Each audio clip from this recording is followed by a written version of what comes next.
माहिती देण्यासाठी विशेष अधिवेशन बोलवलं गेलं पाहिजे या असं की संदर्भामध्ये देशाला माहिती मिळाली पाहिजे ना. त्याच्यावर कितपत म्हणजे खोलवर जाऊन माहिती देतात ती गोष्ट वेगळी, पण चर्चा तर झालीच पाहिजे. लोकशाहीमध्ये चर्चेच्या माध्यमातून देशाला वास्तव कळणं गरजेचं असतं. आपल्या पक्षाच्या वतीनं असं काही अधिवेशन बोलवावं हे पवार साहेबांनी आधीच सांगितलं. नाही, ते शस्त्रसंधीच्या पूर्वीचं होतं. नाही, शस्त्रसंधीनंतर असं आहे की प्रत्येक महत्त्वाची गोष्ट झाल्यानंतर देशाचे लोकसभा बोलवली जाते. हा या देशाचा इतिहास आहे. 71चं युद्ध असतो, 65चं युद्ध असतो, 62चं युद्ध असो, कारगिल वॉर असो, आपण लोकसभेला पूर्ण माहिती दिलेली आहे. हा रेकॉर्डवर आहे.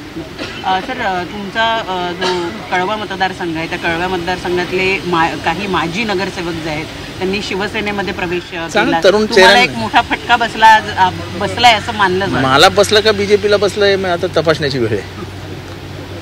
नाही, पण ते सगळे जे माजी राष्ट्रवादीचे माजी नगरसेवक आहेत, नवीन पोरांना संधी मिळते.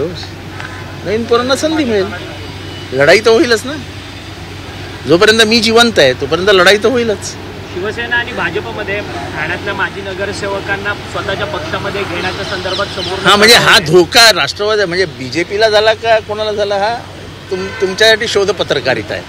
पण काही या गेलेल्या माजी आमदारांना काही पैसे वगैरे काही ते मी किती दिले काय दिले ह्याची चर्चा खूप आहे, पण मला त्याच्यावरती काही बोलायचं. आज ओबीसी सेलची आपली एक विशेष जी बैठक झाली, काय या बैठकीचं ओबीसी समाजाच्या एकंदर पक्षामधील सहभाग आणि खास करून जातीय जनगणनेमध्ये होणार आहे त्याच्याबद्दलची माहिती आणि त्याच्याबद्दलची अस्वस्थता. कारण ओबीसी समाजामध्ये एक अस्वस्थता अशी आहे की आपली संख्या जी भारतभर आहे आणि जी कुठे 50 ते 60% मध्ये आहे ती कमी करण्याचा प्रयत्न तर होणार नाही ना. याच्यासाठी एक जागरूकता समाजामध्ये आली पाहिजे आणि त्यासाठी प्रयत्न केलं पाहिजे असं सगळ्यांचं मत होतं. खास करून राजापूरकर यांच्या नेतृत्वाखाली याची बैठक झाली आणि पवार साहेबांनीच तेच सांगितलं की पक्षातल्या ओबीसीच्या कार्यकर्त्यांनी आणि पक्षाने पुढे होऊन जनजागृती करून ओबीसीची लोकसंख्येचा नोंदणीचा कार्यक्रम केला पाहिजे. संजय राऊत म्हणतायत की आलात तर आमच्यासोबत नाही तर एकटे.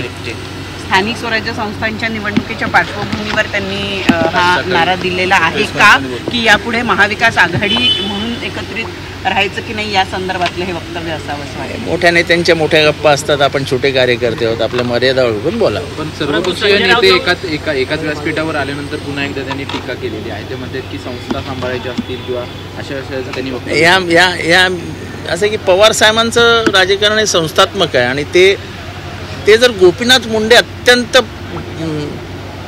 विचित्र काळामध्ये गोपीनाथ मुंडे यांच्या विरोधात असताना ते ऊसतोड कामगारांसाठी सकाळी गोपीनाथ मुंडे साहेब टीका करायचे आणि संध्याकाळी साहेब त्यांच्याबरोबर चर्चा करून ऊसतोड कामगारांवरती तोडगा काढायचे.